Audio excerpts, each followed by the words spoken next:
Oh, hey, I didn't see you there. I just got done painting the sidewalk with this guy's brains. You see, I was actually on the way to a mission when suddenly Cyberpunk 2077 skill checks are genuinely the most conflicting part of this lovely game. They're that average in quality with potential so high that I literally don't understand how CDPR didn't capitalize on them more. After engaging with Cyberpunk 2077 for over 6 to 7 playthroughs, I feel as if I've been enlightened as to how the skill checks in this game are literally the perfect analogy for how modern games miss the mark.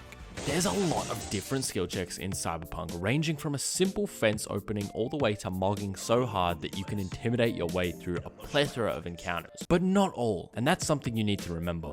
Let me ask you something.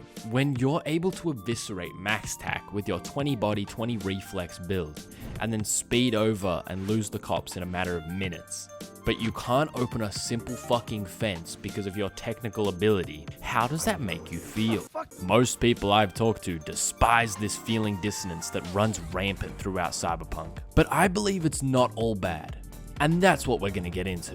One time, I was chilling at a local diner trying to start a random side quest when suddenly a group of gonks decided to stick up the place. Naturally, I utilized my 20 body to make a bunch of really corny sounding threats. People who don't judge their competition don't last too long in the streets. And then they all pissed their pants and skedaddled away. If I hadn't have invested in 20 body, I could have walked out of that encounter 2,900 eddies poorer.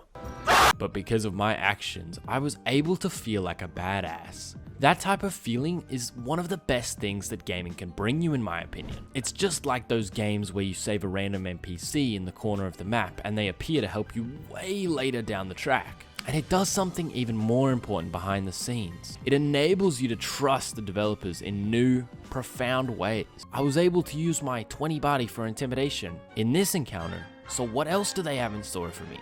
It's a modern day cheat code to player retention, and when it's executed right, the feeling is something that sticks for a long time after playing. However, inversely, there are times where Cyberpunk straight up just throws you under the bus for no reason other than being an initially very rushed product. For example, at the beginning of the Phantom Liberty DLC, you meet with Songbird, an expert netrunner, and chat about your future together, when suddenly you get an option to flex if you're a max level intelligence netrunning fiend. Can you imagine the disappointment on my face when all you get is a few bits of dialogue glazing Somi and talking about some fucking microchip?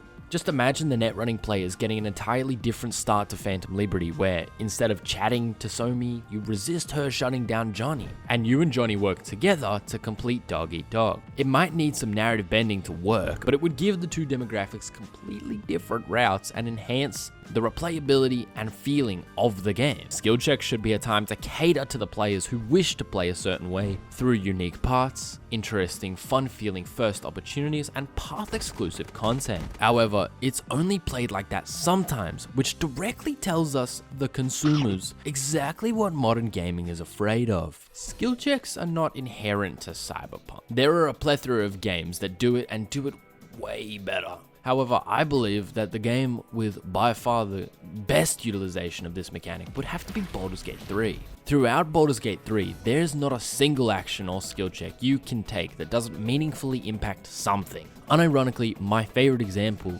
is the squirrel kicking event close to the beginning of the game, where you're proposed with a dice roll skill check to see if you can successfully kick a squirrel. It's not about the action itself, it's about how it makes you feel when you explode that little piece of shit into a fine red puddle, or missing the squirrel twice in a row and embarrassing yourself in front of your party.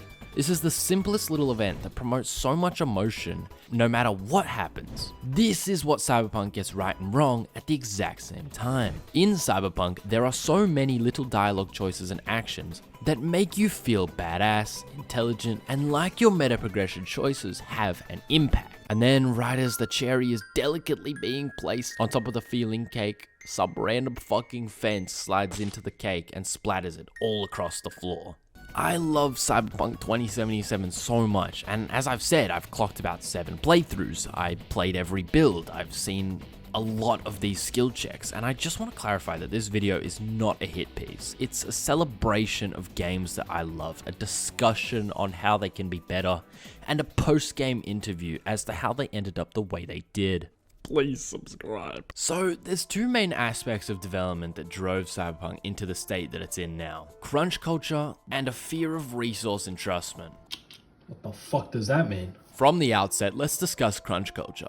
Cyberpunk was developed with a rigorous schedule, and the years leading up to its release were genuinely hell for its developers, with overtime running rampant. This means that the potential alternative routes achieved through skill checks that I advocate for could have potentially been cut just to hit a deadline.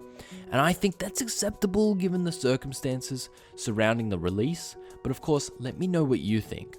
However, shifting from rushing to the more vague fear of resource entrustment, I believe that there is a serious plague running rampant in modern top AAA decision makers' minds that if you dedicate an extra bits of resources to ultra polish a game and model every little route and path, then somehow the game won't be as good of a return on investment, or, the classic why bother because most players won't even see it. When they fail to realize that it's a good return on investment because most players won't see it. When I notice something in Baldur's Gate 3 and see that only a minuscule fraction of the player base went the same way I did, it makes me feel genuinely special. And there's a clear disconnect between modern management and the actual artists who create these games that needs to be bridged if we want to see gaming evolve out of the slump that it's currently in. If we want skill checks that matter, and if we want to feel when we play. Join my Discord. All in all, I just want developers and top AAA decision makers to see just how fun some of these skill checks are, and how they can improve others to make the customers and the profit margins happy simultaneously. And I used Cyberpunk because it's a good example. If you liked that video, be sure to smash all the buttons. It may seem insignificant to you, but it really helps me out. I also have a track record of responding to literally every comment, so I challenge you to leave your thoughts down below. And by the way, I have a plethora of videos delving into nearly every mechanic in Cyberpunk. So if you like this one, why not give them a whirl? Goodbye.